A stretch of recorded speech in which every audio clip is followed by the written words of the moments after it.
Okay Sunny, अभी जो हमारा लेक्चर है वो है business environment and Indian economy का, ठीक है।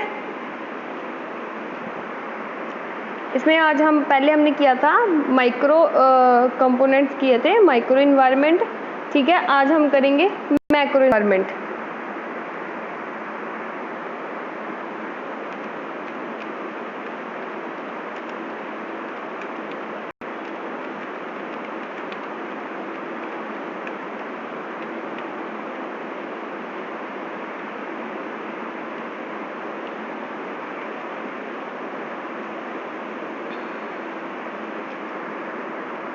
ओके, मैक्रो इन्वायरमेंट क्या होता है, ठीक है। Macro environment is basically refer to the area of external business operations of a particular organization.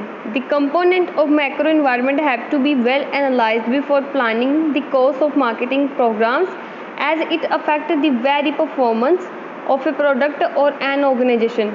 All the factors affecting the performance of a firm in the macro environment are referred to as a component which could be, ठीक है। Macro environment क्या होता है कि economy as a whole रहता है, then a particular sector region in general. Macro environment include trend, gross domestic product, यहाँ पे इसमें क्या आ जाता है, जैसे इन्फ्लेशन आ जाती है, महंगाई, ठीक है, रोजगार, spending and monetary fiscal policies, ये सारा किसके अंदर आता है, हमारा मैक्रो इन्वायरमेंट के अंदर आता है, ठीक है। यहाँ पे नहीं समझ आएगा तो पूछ लेना। पीपीटी शो हो रही है ना आपको, ठीक है। ओके, मैक्रो एनवायरनमेंट क्या होता है generally, it is the environment in the economy itself, it has an effect on how all business group operate perform, ठीक है। मतलब कि make decision and form strategy, decision लेने और स्ट्रेटजीज बनानी, it is quite dynamic, okay, which mean that business has to constantly track in the business. मतलब हम कुछ ऐसे प्लान्स और ऐसी स्ट्रेटेजी बनाएं कि हमारा बिजनेस जो है वो ट्रैक पे आ जाए, ठीक है। It consist of external factor that the company itself doesn't control but it is certainly affected by, ठीक है। The factor that make up macro environment और इकोनॉमी फैक्टर, ठीक है। ये जो है इकोनॉमी फैक्टर को जो है अफेक्ट करता है, डेमोग्राफी फोर्सेस हो गया, टेक्नोलॉजी फैक्टर को अफेक्ट करता है, ठीक है, फिजिकल फोर्सेस को करता है, political legal forces, social and cultural forces को करता है, ये सारे फैक्टर्स को ये अफेक्ट करता है। ओके, सो इससे बाद हमारे पास आता है आगे, ये देखो, ये है कि आगे है कंपनी कौन कौन सी फोर्सेस को करता है। मैंने अभी आपको बताया ना, टेक्नोलॉजी, पॉलिटिकल, कल्चर वाला नहीं बोला मैंने, कल्चर इसमें नेचुरल है, और डेमोग्राफिक फोर्सेस, ये सारी फोर्सेस को जो है अफेक्ट करती है, चीज़ें अफेक्ट करता है। डेमोग्राफिक फोर्सेस क्या होता है, demographic forces related to people, लोगों के साथ रेलिवेंट है ये। This include size, density, age, gender, occupation and other statistics. मतलब इन सबका डाटा कलेक्ट करना हो तो हमें क्या चाहिए, साइज, डेंसिटी, उसकी एज, ठीक है, वो लड़का है लड़की है, ऑक्यूपेशन क्या, काम क्या करता है, अदर स्टैटिस्टिकल, बाकी की उसकी information. Why are people important, because on the whole their need is the reason for business to exist. In other words, people are the driving force of the development of markets. The large and diverse demography both offer opportunity but also challenges for business, especially in time of rapid world population growth and overall demographic changes. The study of people is circular for markets, ठीक है। ये किसके साथ relevant होता है, लोगों के साथ रेलिवेंट होता है, जिसके अंदर हमें क्या देखना होता है, एज, जेंडर, ऑक्यूपेशन और अदर स्टैटिस्टिक्स, ये सारी चीज़ें इसके अंदर हम देखते हैं, ठीक है। समझ में आया?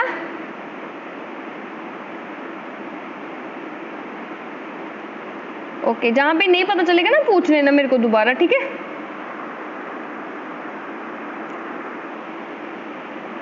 नेक्स्ट है हमारे पास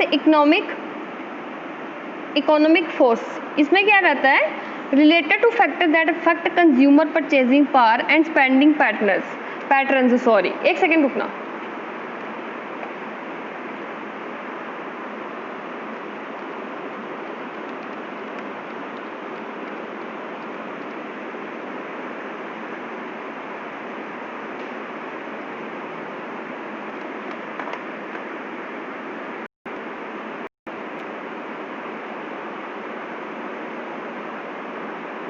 ओके, इकोनॉमिक फोर्सेस में क्या रहता है? Related to after consumer purchasing power and spending patterns. For instance, a company should never start exporting to a country before having examined how much people will be able to spend. Important criteria: GDP or real growth rate. Okay. GNI important duty rate and sale tax, VAT, unemployment, inflation, disabled person, income, spending patterns. इसमें क्या क्या रहता है? हमारे economic factor में जो fact करती है बिजनेस को चीज़ें, रेट ऑफ इंटरेस्ट करता है, इंटरेस्ट रेट्स होते हैं, एक्सचेंज रेट हो गया, रिसेंशन हो गया, इन्फ्लेशन महंगाई होगी, अगर महंगाई बढ़ जाती है तो अनएम्प्लॉयमेंट आ जाता है ना मार्केट में।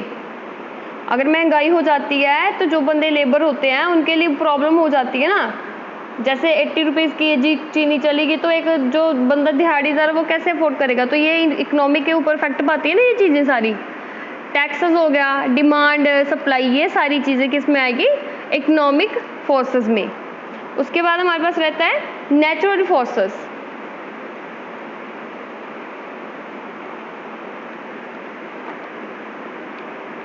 नेचुरल फोर्सेस में हमारा क्या रहेगा? सनी आवाज आ रही है? समझ में आ रहा है जो मैंने बोला है? ओके ठीक है, हम जल्दी कर लेंगे ये वाला, ठीक है। नेचुरल एनवायरनमेंट में क्या रहता है कि लिविंग और नॉन लिविंग थिंग्स जो होती है ना नेचुरल, उसके बारे में हम बात करेंगे, ठीक है। इसके अंदर वो सारी चीज़ें आती हैं।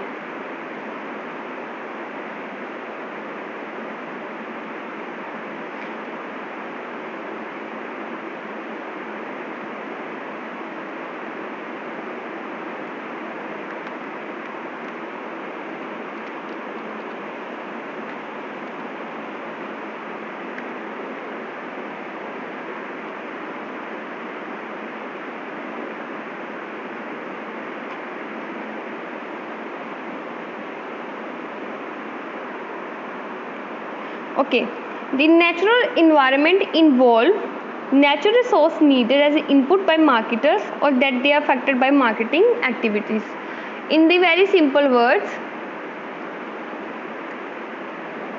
the four types of invisible pressures consisting of strong and weak, unclear. In the very simple terms, क्या होता है कि इसमें नेचुरल रिसोर्सेज में क्या रहता है हमारा, ठीक है। देखो यहाँ पे लिखा भी है such as a conserve natural habits resources engage spices minimize environmental impact, recycling energy efficiently, ठीक है। मतलब नेचुरल रिसोर्सेज को जो यूज़ करना है, अब देखो कुछ चीज़ें ऐसी होती है जिनको हम दोबारा यूज़ करते हैं, रिसाइकलिंग प्रोसेस होता है, ठीक है। ये सारी चीज़ें कहाँ पे अफेक्ट करती हैं? नेचुरल रिसोर्सेज होते कौन से हैं? जो कुदरती रिसोर्सेज होते हैं वो कौन से होते हैं, पता आपको?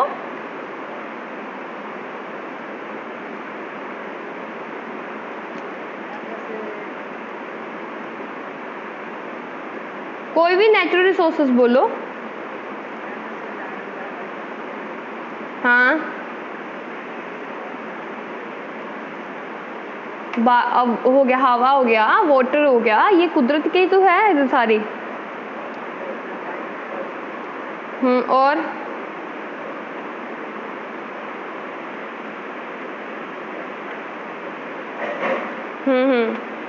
Okay, there are four observed fundamental forces: interaction with the form of basis, all non interaction in nature, gravitational, इलेक्ट्रोली और स्ट्रॉन्ग न्यूक्लियर और वीक न्यूक्लियर, ठीक है। मतलब ये सारी चीज़ें जो है फोर्सेज है ये इस पे जो है अफेक्ट करते हैं, ठीक है। और इसमें सबसे बड़ी बात ये है कि रिसाइकलिंग प्रोसेस होता है। नेचुरल माइक्रो एनवायरनमेंट के अंदर क्या होता है कि जो हमारे इंटरनल एक्सटर्नल फैक्टर्स हैं जो अफेक्ट करते हैं, हम उसको कंसिडर कर रहे हैं यहाँ पे, ठीक है। तो ये सारे रिसोर्सेज होते हैं जो, अगर हम जैसे उन्होंने बोला कि involve natural resources needed as a input, उसको रिसोर्सेज को क्या करना है, ज़रूरत है, क्योंकि हमें इनपुट के एज ए इनपुट उसको यूज़ करना करते हैं बाय मार्केटर्स, मार्केटर की तरफ से यूज़ होते हैं, और that are affected by marketing activities, और वही रिसोर्सेज बाद में क्या करते हैं, मार्केटिंग एक्टिविटीज़ के ऊपर अफेक्ट डालते हैं, ठीक है। समझ में आया? उसके बाद हमारे पास रहता है टेक्नोलॉजिकल फैक्टर, ठीक है।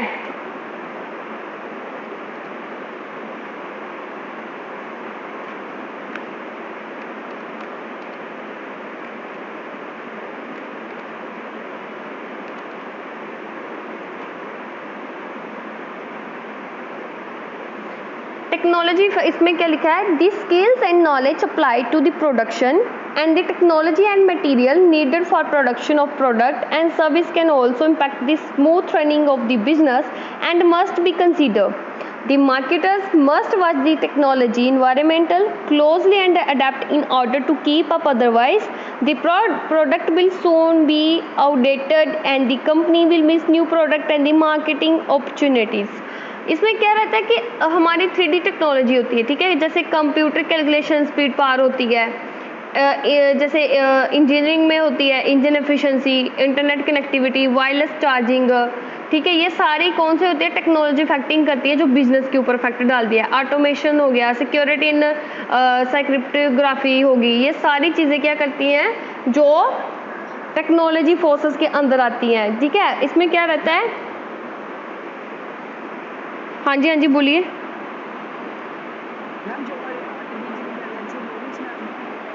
कौन सी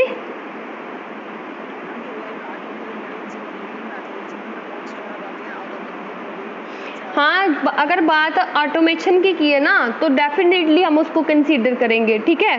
और बात रहेगी, जब बात ये है कि आजकल का देखो सनी, आज का जो टाइम चल रहा है ना अभी, वो सारा टेक्नोलॉजी बेसिस पे हो गया है। अगर हम सब्जेक्ट के बाहर जाके बात करें, डिजिटल मार्केटिंग का टाइम आ गया। हम लोगों ने अभी ऑनलाइन सिस्टम किया ना, हम एक बीमारी का वेट कर रहे थे क्या, लोगों ने as compare to foreign country India पीछे है अभी भी, ठीक है।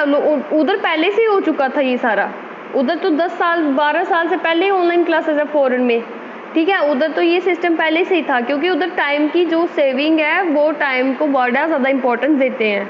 वहाँ पे टाइम की वैल्यू बहुत ज़्यादा है, एक टाइम पे वो दो काम करते हैं, इसीलिए तो वो डेवलप्ड कंट्री है और हमारी कंट्री अंडर डेवलप्ड रह चुकी है।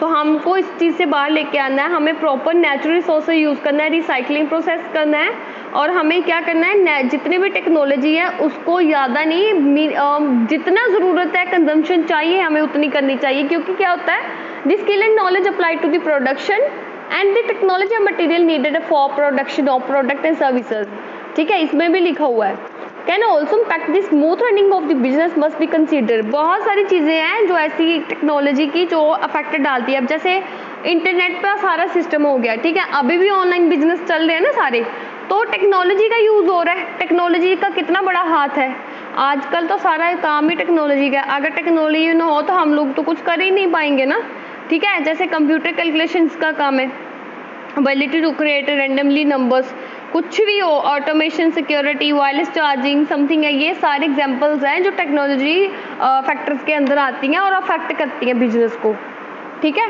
सो आज का अभी तो हम लोगों ने जैसे अभी स्टार्ट किया सारा टेक्नोलॉजी सिस्टम, लेकिन डिजिटल मार्केटिंग का समय अभी जाके लोग क्या कर रहे हैं, इस चीज़ को देख रहे हैं, और इससे क्या हो रहा है, हम लोग और अवेयर हो रहे हैं, हम लोग और टेक्नोलॉजी को अच्छे से यूज़ कर पा रहे हैं।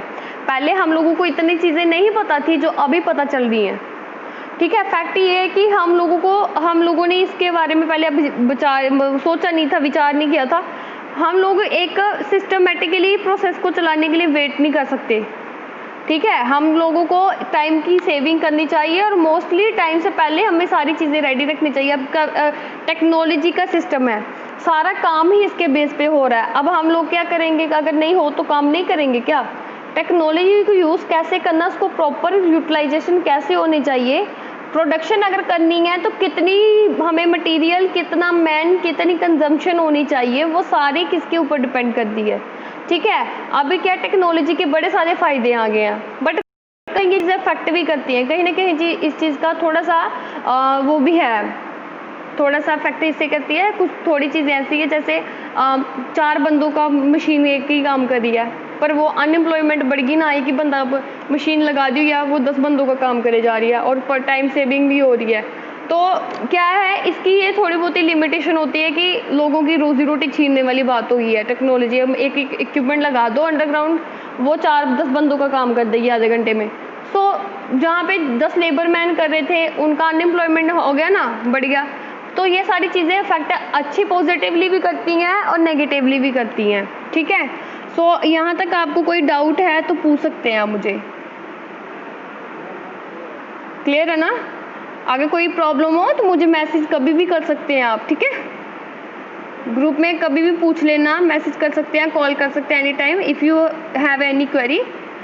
सो thank you so much Sunny. Okay okay, take care dear.